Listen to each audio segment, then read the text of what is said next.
कला आणि वाणिज्य महाविद्यालय यांनी आयोजित केलेल्या राष्ट्रीय सेवा योजनेच्या स्थापना दिनानिमित्त एकत्रित आला आहात। या कार्यक्रमाच्या प्रसंगी व्यासपीठावर उपस्थित असणारे आपल्या महाविद्यालयाचे विद्यार्थी प्रिय प्राचार्य आदरणीय विशाल सर, त्याच पद्धतीनं राष्ट्रीय सेवा योजनेचं सावित्रीबाई फुले पुणे विद्यापीठाचं विभागीय समन्वयक म्हणून काम पाहणारे आमचे सहकारी डॉक्टर संजीव कांबळे सर, माझा जो या ठिकाणी परिचय करून देण्यात आला, यांच्याकडे या गोष्टी आहेत त्या गोष्टी आहेत, यांनी हे काम केले ते काम केले, यापेक्षा एका वाक्यात माझी ओळख मित्रांनो आपल्याला सांगेल की मी राष्ट्रीय सेवा योजनेचा आणि राष्ट्रीय सेवा योजना नावाच्या चळवळीचा एक कार्यकर्ता आहे। आज तुम्हाला माझ्या कुठल्याही बोलण्याला आपण टाळ्या वाजवाव्या अशी माझी कुठल्याही प्रकारची अपेक्षा नाही। विनाकारण आपल्याला मगाशी सूचना सांगितली की आपल्याला हे आवडत नसेल तर आपण या हॉलमध्ये बसण्याच्या योग्यतेचे नाही आहोत, असं आपण स्वतःला एक इंटिमेशन देऊन ठेवायला काही हरकत नाही। मी जो तुमच्या समोर उभा आहे एक प्राध्यापक म्हणून आहे, तुमच्या समोर मी राष्ट्रीय सेवा योजनेचा 6 वर्ष काम केलेला एक जिल्हा समन्वयक म्हणून उभा आहे। एक नाही दोन नाही तब्बल 13 वर्ष राष्ट्रीय सेवा योजनेचा कार्यक्रम अधिकारी म्हणून काम केलेला एक कार्यक्रम अधिकारी आहे। यापेक्षा तुमच्या समोर उभं राहण्याची संधी मला राष्ट्रीय सेवा योजनेमुळे प्राप्त झाली हे अत्यंत नम्रपणे मान्य करतो। मित्रांनो, राष्ट्रीय सेवा योजना आपल्याला काय देते, आपण राष्ट्रीय सेवा योजनेपासून काय प्राप्त करावं याच्याबद्दल तर मी अतिशय तपशिलाने बोलेन, पण इथं माझ्या समोर बसलेल्या विद्यार्थ्यांकडे पाहून मला असं सांगावंसं वाटतं की आपल्याला ज्ञान आणि अध्यात्माचा खूप मोठा वारसा लाभलेली आपण मंडळी आहात। कदाचित आपल्याला याची किंमत अजून कळलेली नसेलही, माहित नाही। संपूर्ण आशिया खंड नव्हे तर सबंध पृथ्वी तलावरची अनेक राष्ट्र आळंदी नावाच्या तीर्थक्षेत्राकडे वेगळ्या नजरेने पाहतात आणि अशा पवित्र क्षेत्रामध्ये असणाऱ्या महाविद्यालयाचे आपण विद्यार्थी आहात याचा तुम्हाला प्रत्येकाला अतिशय सार्थ अभिमान असणं ही माझ्या दृष्टीने अत्यंत गरजेची गोष्ट आहे। या राष्ट्रीय सेवा योजनेच्या बद्दल माझ्या अगोदर अनेक प्राध्यापकांनी उहापोह करण्याचा प्रयत्न केला।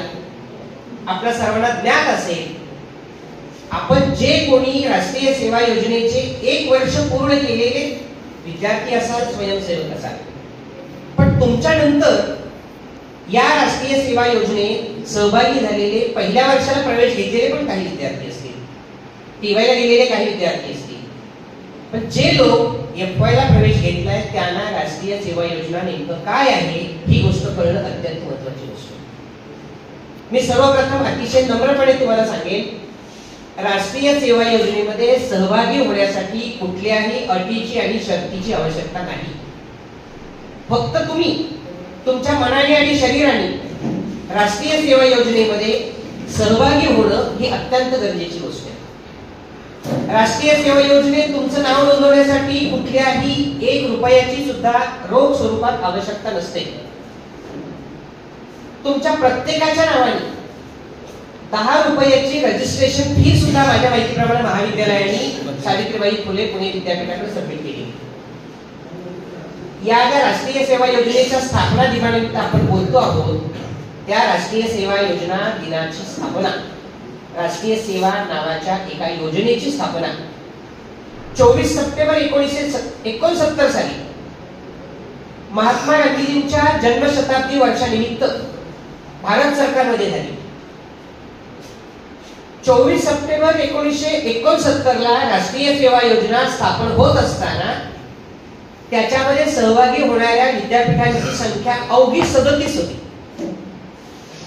आज 2025 साली राष्ट्रीय सेवा योजना राबवणाऱ्या विद्यापीठांची संख्या ही 657 आहे।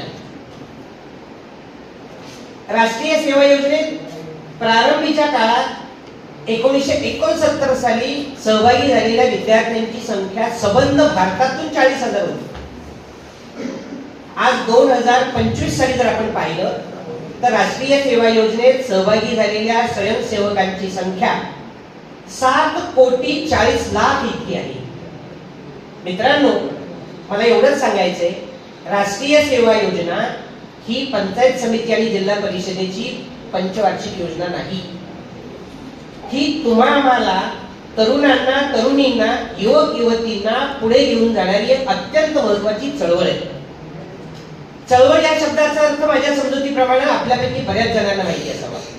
चळवळ म्हणजे काय? आपण एखादं ध्येय निश्चित करावं आणि ते ध्येय पूर्ण करण्यासाठी आपली सुरू असणारी वाटचाल. या वाटचालीमध्ये सुरुवातीला 2 लोक असतात, त्या दोघांना 4 जण येऊन मिळतात, 4चे 40 होतात, 40चे 400 होतात.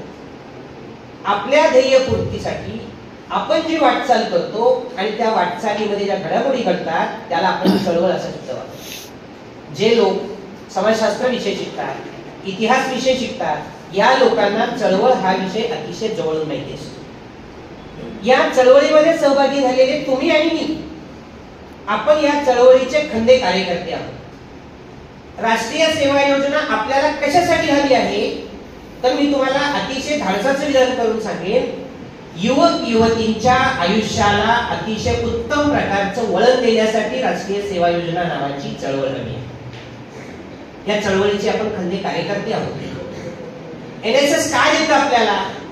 राष्ट्रीय सेवा योजना आपल्याला काय देऊ पाहते तर राष्ट्रीय सेवा योजना आपल्याला संघटन कौशल्य देते, लीडरशिप देते.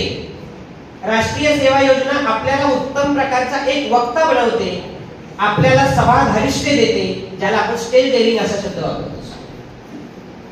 राष्ट्रीय सेवा योजनेत सहभागी झालेल्या विद्यार्थ्याला आपल्या सुप्त गुणांना वाव देण्यासाठी, वाट मोकळी करून देण्यासाठी राष्ट्रीय सेवा योजना याच्या इतकं उत्तम व्यासपीठ आपल्या आयुष्यामध्ये कुठलंही असू शकत नाही, शैक्षणिक आयुष्यामध्ये. मित्रांनो, तुम्ही जेव्हा या महाविद्यालयातून सावित्रीबाई फुले पुणे विद्यापीठाची BA आणि BCom ची डिग्री घेऊन बाहेर पडाल तेव्हा तुम्ही शरदचंद्र पवार महाविद्यालयातून बाहेर पडणारे एक सुजाण आणि जबाबदार नागरिक म्हणून बाहेर पडाल. आपल्याकडं आलेल्या पाहुण्यांचं स्वागत करताना आपण टाळ्या कशा वाजवाव्या याच्यापासून तर आपण आपल्या पाहुण्यांचं मनोगत अतिशय शांतपणे कसं ऐकून घ्यावं इथपर्यंत अ पासून ज्ञ पर्यंतच्या प्रत्येक गोष्टीचं प्रशिक्षण देण्याचं काम राष्ट्रीय सेवा योजना करते. ही राष्ट्रीय सेवा योजना आपल्याला कुठे कुठे घेऊन जाते? विद्यापीठाने आयोजित केलेली वेगवेगळी शिबिरं, जिल्ह्याने आयोजित केलेली वेगवेगळी शिबिरं, राज्याने आयोजित केलेली शिबिरं, देश पातळीवर आयोजित केलेली शिबिरं आणि आंतरराष्ट्रीय पातळीवरती आयोजित केलेली वेगवेगळी शिबिरं. या शिबिरांमध्ये सहभागी व्हायचं असेल तर आपण काय केलं पाहिजे असा प्रश्न तुमच्या प्रत्येकाच्या मनामध्ये निर्माण होण्याची शक्यता नाकारता येईल. मित्रांनो, राष्ट्रीय सेवा योजनेमध्ये आपण आपल्या तनाने आणि मनाने सहभागी व्हावं लागेल. इथे कुठल्याही धनाची अपेक्षा तुमच्याकडून नाही. राष्ट्रीय सेवा योजना तुमच्याकडनं 5 नये पैसे सुद्धा मागत नाही. परंतु तुम्ही जेव्हा या चळवळीमध्ये सहभागी होता तेव्हा स्वतःला झोकून द्यावं लागतं. एक गोष्ट आपण विसरायची नाही की आपल्या समाजामध्ये अशी एक धारणा निर्माण झाली आहे की राष्ट्रीय सेवा योजना म्हणजे नदी स्वच्छता अभियान, ग्राम स्वच्छता अभियान, हगणदारी मुक्त गाव एवढ्यापुरती आपली राष्ट्रीय सेवा योजना मर्यादित नाही. मी थोडंसं धाडसाचं विधान करेन सर की राष्ट्रीय सेवा योजना म्हणजे वेठबिगाऱ्यांची टोळी नाही. कोणी उठावं आणि NSSच्या मुलांना वेठीला पकडावं की संजीव कांबळे सर तुमच्या कॉलेजची 100 मुलं विद्यापीठात घेऊन या, मग विद्यापीठ स्वच्छ करायचंय, मुळामुठा नदी स्वच्छ करायची. हे आदेश येण्यापूर्वी मला एक NSSचा कार्यकर्ता, NSSचा स्वयंसेवक म्हणून पहिला प्रश्न पडतो, ज्यांनी पुणे शहरामध्ये आळंदीच्या नगर परिषदेच्या कक्षेमध्ये नदी पात्रामध्ये जी काही नको त्या स्वरूपाची घाण केली ती काही NSSला विचारून केली का? मग NSSचे लोक तुम्हाला स्वच्छतेसाठी कशाला हवे? NSSच्या मुलांकडे आपल्या समाज व्यवस्थेनं अतिशय आदराने पाहिलं पाहिजे. राष्ट्रीय सेवा योजनेचा प्रत्येक स्वयंसेवक हा त्या त्या महाविद्यालयाचा आणि त्या सोसायटीचा ब्रँड अँबॅसेडर असतो. ब्रँड अँबॅसेडर हा शब्द वाचला की आपल्याला सुद्धा ऐकायला थोडंसं बरं वाटतं, कारण आपण राष्ट्रीय सेवा योजनेचे दूत आहोत. मग स्वच्छतेचे दूत असू देत, ज्ञानाचे दूत असू देत, किंवा आपल्या समाज व्यवस्थेला संस्कार देण्याचे दूत असू देत. राष्ट्रीय सेवा योजना तुम्हाला आणि मला सर्वात महत्वाचं काय शिकवते तर स्वयंशिस्त शिकवते. मी माझ्या प्राचार्यांच्या केबिन मध्ये गेल्यानंतर त्यांच्यासमोर कसं उभं राहावं, त्यांच्याशी मी माझा वार्तालाप कशा पद्धतीने केला पाहिजे, त्यांचं म्हणणं मी अतिशय आदरीने कसं ऐकून घेतलं पाहिजे, ह्या सगळ्या स्वयंशिस्तीच्या बाबी आपल्याला राष्ट्रीय सेवा योजना शिकवते. मित्रांनो, तुम्ही NSS म्हणजे फक्त रेग्युलर ऍक्टिव्हिटीच्या अंतर्गत वडापाव खाणे आणि 7 दिवसाच्या कॅम्पला मुक्कामाला निघून जाणे एवढी मर्यादित व्याख्या कृपया आपल्या मनामध्ये घेऊ नका. आपल्यापैकी अनेक युवक युवतींनी राष्ट्रीय सेवा योजनेच्या निवासी शिबिरामध्ये, विशेष श्रमसंस्कार शिबिरामध्ये सहभाग घेतला असेल. शिबिरांच्या अनेक उद्घाटन प्रसंगी जाण्याची मला अनेक महाविद्यालयातून संधी प्राप्त होते आणि त्यांच्यासोबत केलेल्या चर्चेमध्ये एक वाक्य मी त्यांना आवर्जून सांगत असतो. शिबिराला गेलेल्या ज्या स्वयंसेवकाला आणि स्वयंसेविकेला आपण वापरलेल्या अंथरुण आणि पांघरुणाची चांगली घडी घालता येते, त्याला आपल्या आयुष्याची चांगली घडी बसवता येते. राष्ट्रीय सेवा योजना ही तुम्हाला आणि मला टाइमपास करण्यासाठी निर्माण केलेली नाही. आमचे मित्र संजीव कांबळे सर राष्ट्रीय सेवा योजनेमध्ये गेल्या 20 वर्षापेक्षा अधिक कार्यकाळात अतिशय उत्तम पद्धतीने ते काम करत आहेत. मित्रांनो, राष्ट्रीय सेवा योजनेमुळे कार्यक्रम अधिकाऱ्याला महाविद्यालयात एक वेगळी ओळख निर्माण होते की एका वेगळ्या अंगाने राष्ट्रीय सेवा योजनेचे कार्यक्रम अधिकारी आणि महाविद्यालयाचे स्पोर्ट्स डायरेक्टर या 2 लोकांना प्रत्येक कॉलेजमधल्या प्रत्येक मुलाची ओळख असते, प्रत्येकाचं नाव पाठ असतं, तो कुठे राहतो हे माहित असलं पाहिजे, त्याचे पालक काय करतात हे माहित पाहिजे, त्यांच्या फॅमिलीची बॅकग्राऊंड काय ही गोष्ट त्यांना माहिती असते. या 2 प्राध्यापकांव्यतिरिक्त, म्हणजे माझं काही चुकत असेल तर इथली प्राध्यापक मंडळी मला दुरुस्त करतील आणि माफही करतील, या 2 व्यक्तींइतका जास्तीचा ऍक्सेस विद्यार्थ्यांशी कोणाचा नसतो. मित्रांनो, मला सहज आठवलं म्हणून सांगतो, तर एका अतिशय दुर्गम आणि आदिवासी भागामध्ये नॅकची एक टीम गेली होती आणि टीमच्या शेवटच्या मीटिंग मध्ये आलेल्या टीमनी प्राचार्य महोदयांना एक प्रश्न विचारला की तुमच्या महाविद्यालयामध्ये काम चांगलं चाललं आहे, तर तुमच्या महाविद्यालयात चांगली ग्रेड द्यावी याच्यासाठी तुमचा वेगळेपणा आम्हाला जरा थोडासा समजावून सांगा. प्राचार्य साहेबांनी सांगितलं, साहेब आमचा एकच वेगळेपणा आहे, या महाविद्यालयात शिकणाऱ्या प्रत्येक मुलाचा पर्सनल बायोडाटा मला करून पाठवा, प्रत्येक मुलाकडे मी बारकाईने लक्ष देतो. माझी मुलं अतिशय कष्टकरी कुटुंबातून आलेली आहेत, या मुलांना आयुष्यामध्ये काय घडवायचे याची चर्चा ती मुलं माझ्याशी रोज करतात आणि माझा आणि त्यांचा घट्ट ऍक्सेस. मित्रांनो, त्या महाविद्यालयाला A ग्रेड मिळाली म्हणजे महाविद्यालयाचं आणि प्राचार्यांचं आणि विद्यार्थ्यांचं नातं काय असतं हे तुम्हाला राष्ट्रीय सेवा योजनेच्या निमित्ताने चांगलं कळू शकतं. राष्ट्रीय सेवा योजनेमध्ये आपण सहभाग घेत असताना मला वाटतं संजीव कांबळे सरांनी तुम्हाला नोटिफिकेशन दिलं पण असेल.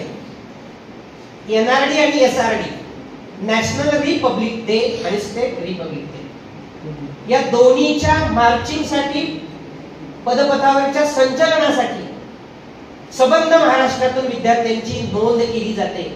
सर, मला चांगलं आठवतं तुमच्या महाविद्यालयाला अनेकदा संधी मिळाली, तुमचे विद्यार्थी NRD आणि SRD ला पोहोचलेले, याच्या इतका दुसरा तुमच्या महाविद्यालयाचा गौरव हा विद्यापीठाकडे दुसऱ्या कुठल्या कामासाठी होऊ शकत नाही.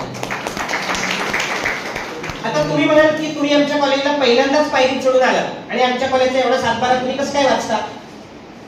तुमच्या महाविद्यालयामध्ये राष्ट्रीय सेवा योजनेत होणाऱ्या प्रत्येक घडामोडीची नोंद ही सावित्रीबाई फुले पुणे विद्यापीठामध्ये घेतली जाते आणि ती घेत असताना पुणे जिल्ह्याचा जिल्हा समन्वयक म्हणून मी काम पाहत होतो. त्यावेळी माझ्यासोबत तब्बल 84 महाविद्यालय काम करत, 84 प्राचार्यांशी संपर्क आणणारं एकमेव माध्यम म्हणजे राष्ट्रीय सेवा योजना आहे. 84 महाविद्यालयातली किमान 2000 मुलं, म्हणजे साधारणपणे 2 लाख मुलांशी संपर्क आणणारी ही चळवळ आहे. मित्रांनो, आपण एखाद्याच्या व्याख्यानाला बसल्यानंतर आपल्या मोबाईलवरती बोट चालणे इतकी साधी सोपी योजना नाही आहे.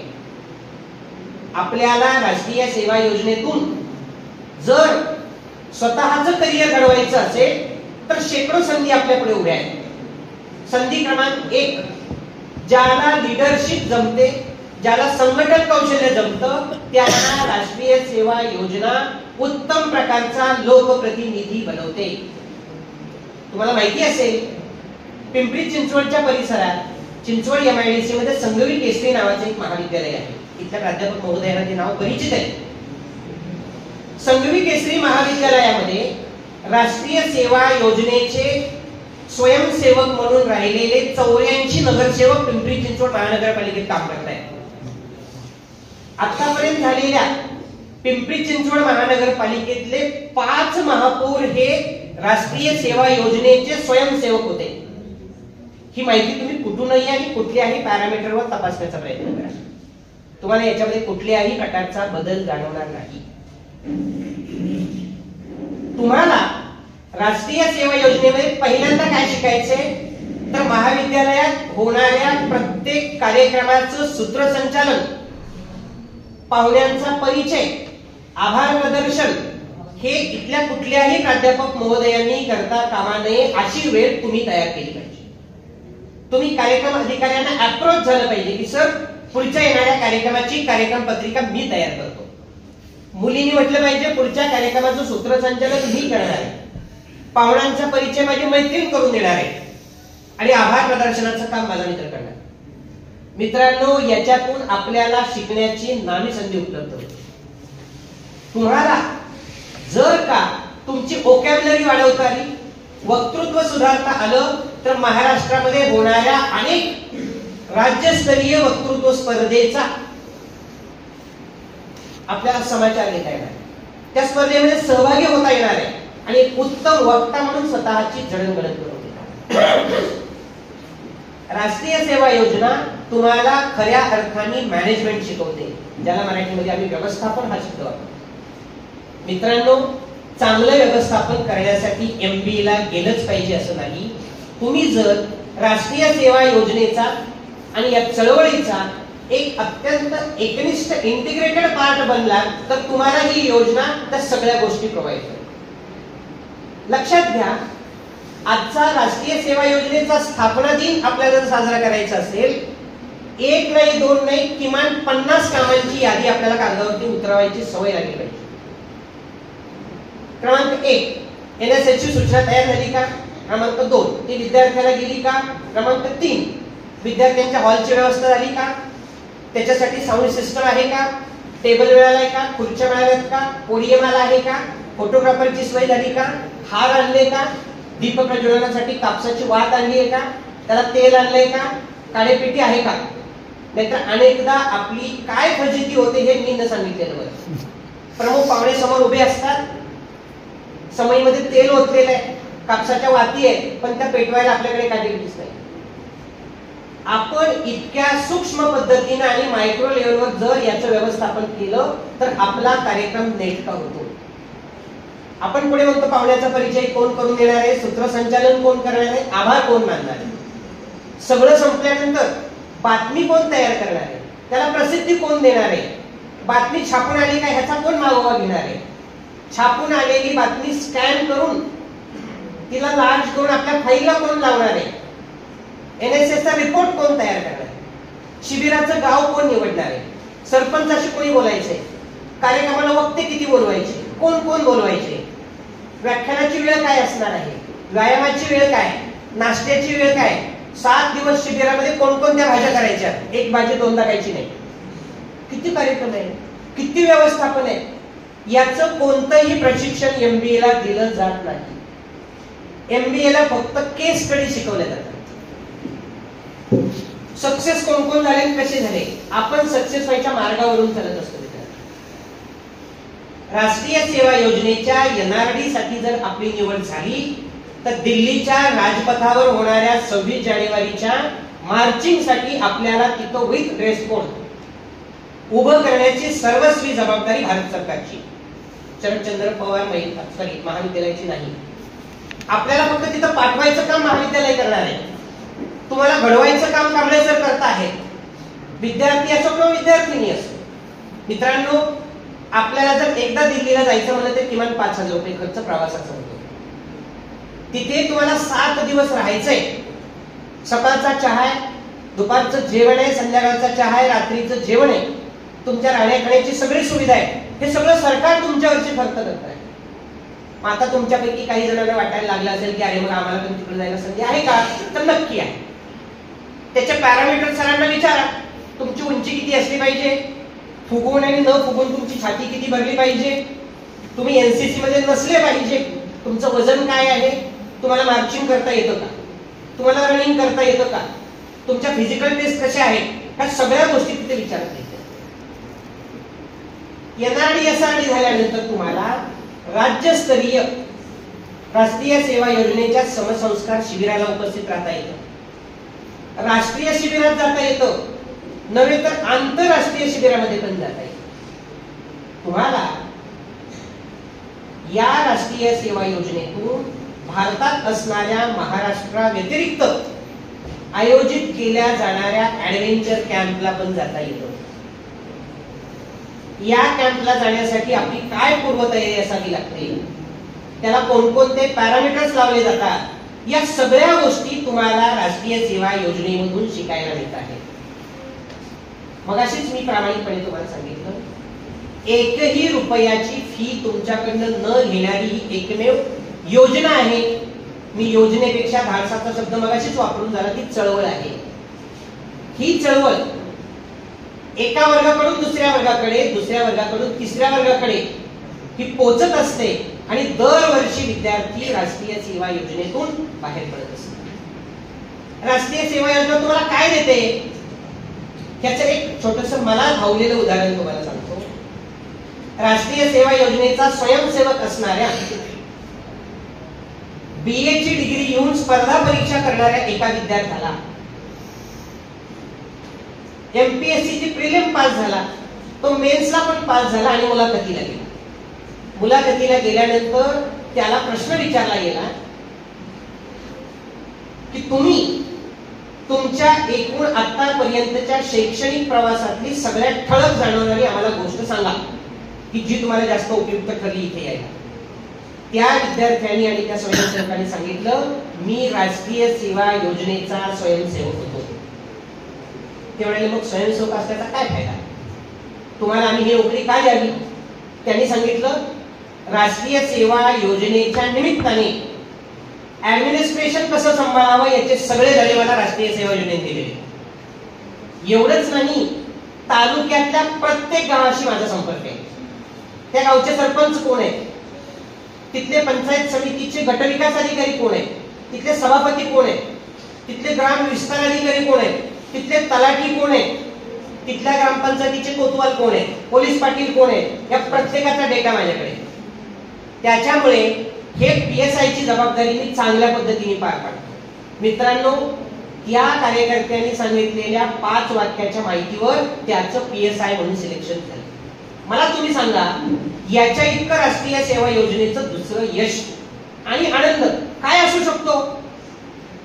तुम्हाला प्रत्येकाला वाटलं पाहिजे, मी माझं BA चं शिक्षण पूर्ण झाल्यानंतर MA करेन, MA झाल्यावर सेटनेट पास होईल, इथं उभं राहून बोलणाऱ्या प्राध्यापकांसारखा प्राध्यापक बनेल आणि प्राध्यापक झाल्यावर पहिल्यांदा काय मागेल कॉलेजला, तर राष्ट्रीय सेवा योजनेचा मला कार्यक्रम अधिकारी करा अशी विनंती प्राचार्यांना.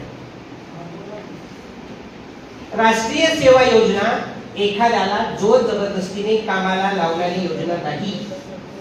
ती स्वतःच्या स्पॉन्टेनियसली ती आतून यावी लागते, आपल्या रक्तातून असावी लागते, आपल्याला ती भावली पाहिजे. राष्ट्रीय सेवा योजनेने कोणाकोणाला घडवलं, पुढाऱ्यांना घडवलं, शिक्षकांना घडवलं, विद्यार्थ्यांना घडवलं, नागरिकांना पण घडवलं. म्हणजे तुम्ही मला सांगा, राष्ट्रीय सेवा योजना ही आपल्या समाज व्यवस्थेतली सगळ्यात मोठी कार्यशाळा आहे. या कार्यशाळेमध्ये कोण कोण दाखल होतो, त्या प्रत्येकाला ती फायदेमंद असलेली कार्यशाळा आहे. विद्यार्थी म्हणून मला वक्ता व्हायचंय, मला व्यवस्थापक व्हायचंय, मला प्राध्यापक व्हायचंय. मग अशी मी तुम्हाला सांगितलं, मी जो तुमच्या पुढे प्राध्यापक म्हणून उभा आहे, या सगळ्याच्या मुळाचे कारण राष्ट्रीय सेवा योजना आहे. मित्रांनो, ही माझी आत्मस्तुती नाही. संगवी केसरी कॉलेज मी 2003 साली प्राध्यापक म्हणून जॉईन केले. त्या महाविद्यालयात ही योजना अतिशय मोडकळीला आलेली होती. आमचे मार्गदर्शक डॉक्टर संजय चाकणे, हे नाव तुमच्या राष्ट्रीय सेवा योजनेतून तुम्ही अनेकदा ऐकलं असेल कोणीतरी. ते विद्यापीठाचे कार्यक्रम समन्वयक होते. त्यांनी मला बोलावून घेतलं आणि म्हणाले की तुझ्या कॉलेजला मी NSS देतो, पण एकाच अटीवर की तुझ्या कॉलेजने पुढच्या 3 दिवसात शिबिर आयोजित केलं पाहिजे. त्याला म्हणाल हो सर, मी ते आयोजित करतो. मित्रांनो, राष्ट्रीय सेवा योजनेची महाविद्यालयाला मिळालेली मान्यता ही 3ऱ्या दिवशी मला शिबिर आयोजित करायला प्रचंड सपोर्टिव्ह ठरली. ते पहिलं शिबिर मी खेड तालुक्यातल्या देहू गावाच्या पलीकडे असणाऱ्या एलवाडी नावाच्या गावामध्ये आयोजित केलं, जिथे संत तुकाराम महाराजांची मुलगी दिलेली होती, भागीरथीबाई. तिथल्या सरपंचाने उत्तम प्रकारचं सहकार्य केलं आणि तिथे देवेंद्र बुट्टे पाटील साहेब त्या उद्घाटनाला आले होते आणि त्यांनी सांगितलं, घोडके, तुम्हाला या योजनेमुळे चांगलं भवितव्य आहे. तो शब्द मला आजही चांगला आठवतो. आणि या राष्ट्रीय सेवा योजनेने मला तुमच्यासारखंच तळागाळातून उभं करण्याचं काम केलं. म्हणून मी जाता जाता एवढंच म्हणेन, राष्ट्रीय सेवा योजनेचा मी ऋणी आहे, ज्या योजनेने मला शून्यातून उभा केलं, मला प्राध्यापक बनवलं, विभाग प्रमुख बनवलं, मला प्रोफेसर पण बनवलं. तुम्हाला पण प्रत्येकाला वाटत असेल की या बाबासारखं आपल्याला पण बोलता आलं पाहिजे. बोलता येण्यासाठी त्याला तुम्हाला कमालीचे कष्ट घ्यावे लागतील. पण तुमच्यापैकी अनेकांना स्पर्धा परीक्षेला सामोरं जायचंय. जेव्हा तुम्ही कोण बनणार असा प्रश्न तुम्हाला वर्गामध्ये विचारला जातो, तेव्हा तुम्ही सांगता मला MPSC करायची आहे, मला UPSC करायची आहे. आणि त्याच्या तयारीसाठी आपल्याला अतिशयोक्ती सांगत नाही, तुम्हाला 24 पैकी किमान 16 ते 18 तास एका जागेवरून कॉन्सन्ट्रेटिव्हली अभ्यास करण्याची सवय लावून घ्यावी लागते. स्पर्धा परीक्षा म्हणजे ही माणसाला यश मिळवून देण्यासाठी काहीतरी दिव्य पार पाडावं लागतं असली कुठलीही गोष्ट नसून, आपण जर अत्यंत नेटाने आणि प्रामाणिकपणे काम केलं तर आपल्या सगळ्यांना याच्यातून उत्तम प्रकारचं यश लागू शकतं. हा काही प्रश्नोत्तराचा तास नाही, हे काही व्याख्यान नाही. मी तुम्हाला राष्ट्रीय सेवा योजना फक्त तुम्हाला पुन्हा एकदा उजळणी करून दाखवतो. त्यातल्या बऱ्याच बाबी तुम्हाला सगळ्यांना पाठ आहे. तुम्हाला माहिती आहे की या ठिकाणी समोर रेखाटलेला NSS चा लोगो आहे. त्या लोगोचा मोटो काय आहे तर नॉट मी बट यू, म्हणजे हे माझ्यासाठी नसून हे आपल्या सगळ्यांसाठी आहे. त्या लोगोचा अर्थ थोडासा समजून घ्यायचा प्रयत्न करा. आम्ही मंडळी केल्यानंतर त्या लोगो मध्ये तुम्हाला जो आकाशी आणि निळा रंग दिसतो आहे त्याचं प्रतीक असं आहे, इंग्रजीमध्ये आपण ज्याला स्काय इज द लिमिट असं नावाचं वाक्य वापरतो की तुम्हा सगळ्यांना काम करण्यासाठी आकाश सुद्धा अपुरं पडेल इतकी मोठी ताकद त्या निळ्या रंगाला. तिथे तुम्हाला दिसतंय की चळवळीमध्ये काम करणाऱ्या कार्यकर्त्यांची तुम्हाला चेहरे दिसत आहेत, त्यांच्या शरीराचे अवयव दिसत आहेत. त्या लोगो मध्ये एकूण 24 आऱ्यांची संख्या आहे. आता तिथे रेखाटले नाही, तो भाग वेगळा. ते 24 आरे काय सांगतात तर 24 तास म्हणजे अष्टप्रहर तुम्ही राष्ट्रीय सेवा योजनेशी जोडले गेले आहात.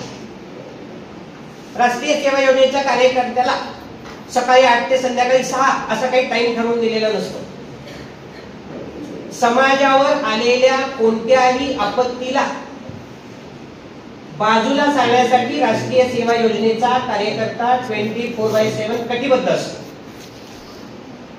आपल्याला नेमून दिलेलं काम अतिशय इमानीद्वारे वेळेमध्ये राहून आणि सगळ्यांना उपयुक्त ठरेल असंच असलं पाहिजे. तुम्हाला मी सांगितलंय राष्ट्रीय सेवा योजनेमध्ये का सहभागी व्हायचं.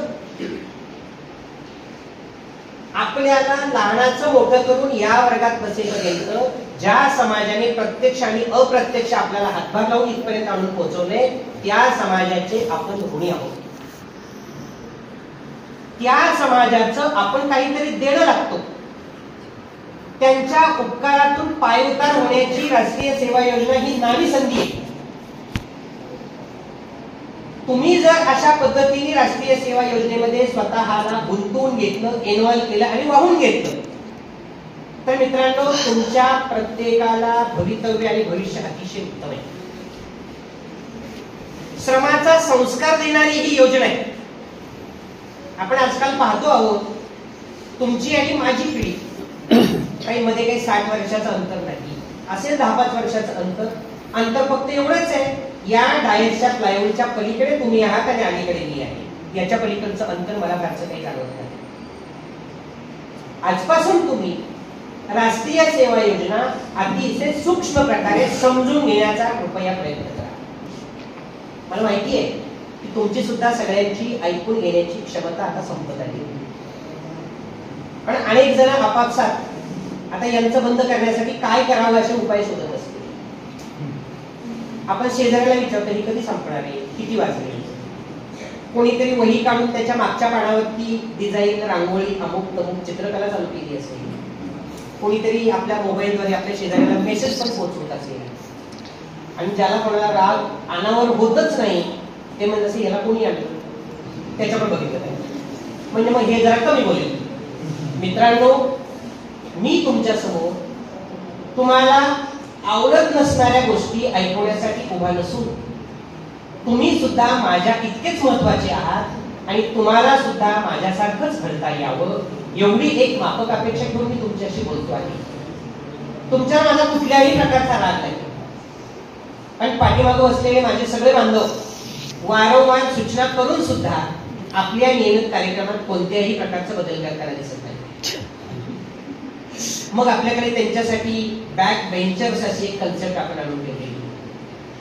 त्यांना बॅक बेंचर्स न म्हणता त्यांच्यामध्ये इतके उत्तम प्रकारचे सुप्त गुण असतात सर, त्यांना फक्त पुढे आणून त्यांचे गुण आपल्यासमोर दाखवण्याची संधी उपलब्ध होते. ती संधी आपल्या कार्यक्रमाधिकाऱ्यांनी आपल्याला दिली तर त्या मुलांमध्ये तुम्हाला यथोचित आणि चांगला बदल नक्कीच पाहायला मिळेल. तर मला वाटतं तुम्ही सगळ्यांनी मला जे काही बोलायचं आहे ते अतिशय शांतपणे ऐकून घेतलंय. त्याच्यामुळे मी तुमचा आभार वगैरे काही व्यक्त करणार नाही. जसं समजावून सांगणं माझं कर्तव्य आहे तसं ऐकून घेणं तुमचं कर्तव्य, कारण हे तुमच्या हितासाठी. तुमच्या समोर मी बोललो म्हणजे माझा काही लगेच उद्यापासून 5,000चा पगार वाढणार नाही. तुम्हाला अवेअर करणं आणि तुम्हाला माहिती नसलेल्या गोष्टी माहिती करून देणं याच्यासाठी आमच्या मंडळींची नेमणूक केलेली. सिलेबसची पुस्तकं वाचून दाखवण्यासाठी नाही. सिलेबस मधली पुस्तकं तुम्ही वाचून सगळेजण पास होणार आहात याच्याबद्दल मला तीळ मात्र शंका नाही. पण तुम्ही जाणकार आहात, तुम्ही सजग आहात, तुमच्या ज्ञानाच्या कक्षा आता रुंदावलेल्या आहेत, तुम्ही समंजस पण आहात. मित्रांनो, राष्ट्रीय सेवा योजनेमध्ये एवढंच शिका, काय बोलावं हे प्रत्येकाला कळतं, पण कुठे आणि कसं बोलावं हे खूप कमी लोकांना कळतं. ती गोष्ट आपण NSS पासून नक्की घेऊया. आणि मला वाटतं मी तुमच्या सहनशीलतेचा अजिबात अंत पाडणार नाही. तुम्हाला जर माझ्या बोलण्याने प्रचंड बोर झाला असेल तर तुमच्या सगळ्या मला निमंत्रित करणाऱ्या प्राध्यापक महोदयांची मी माफी मागतो की सर की मला पुन्हा बोलवायची तुम्ही चूक करू नका, कारण तुमच्या मुलांना काही फारसं नीट आवडलेलं नाही. माझ्या बोलण्यातलं जे तुम्हाला चांगलं वाटलं आणि भावलं ते तुम्ही सोबत घेऊन जा आणि आयुष्यभर टिकून टिकून ते तुमच्यासाठी वापरा. जे तुम्हाला आवडलं नाही ते आमच्या कांबळे सरांकडे परत करा, त्यांनी पुण्याला जाताना घेऊन. मला वाटतं सर आपण सर्वांनी मला या ठिकाणी बोलण्याची संधी उपलब्ध करून दिली. तुम्ही म्हणाला की मी अजून 2 तास थोडे एक्सटेंड आहे, पण मला ते करायचं नाही. मानसशास्त्र नावाचा विषय आपल्या सगळ्यांना परिचित आहे, आमच्या सगळ्यांना. सिग्मंड फ्राइड तर त्याच्यापेक्षा जास्त परिचय आहे. तो सांगतो श्रवण नावाचं कौशल्य प्राप्त करणारा प्रत्येक व्यक्ती घड्याळी 23 मिनिटात चांगला ऐकू शकतो. हे पुराव्याशी सिद्ध केलं. 24वा मिनिट उजाडला की आपण एकमेकांना मेसेज पास करत असतो की आता हे कधी संपायचं. तुम्ही सांगण्यापेक्षा मीच माझ्या बाजूने आता संपवायचा प्रयत्न करतो. तुम्ही सर्व राष्ट्रीय सेवा योजनेचे स्वयंसेवक, तुम्हा सर्वांना राष्ट्रीय सेवा योजनेच्या माध्यमातून चांगल्यातलं चांगलं करिअरमध्ये यश लाभो अशी मी अपेक्षा ठेवतो. आणि आपण सर्वांनी मला या ठिकाणी येण्याची संधी उपलब्ध करून दिली त्याबद्दल सर्व आयोजकांचे मनापासून मी आभार व्यक्त करतो आणि या ठिकाणी धन्यवाद. धन्यवाद सर.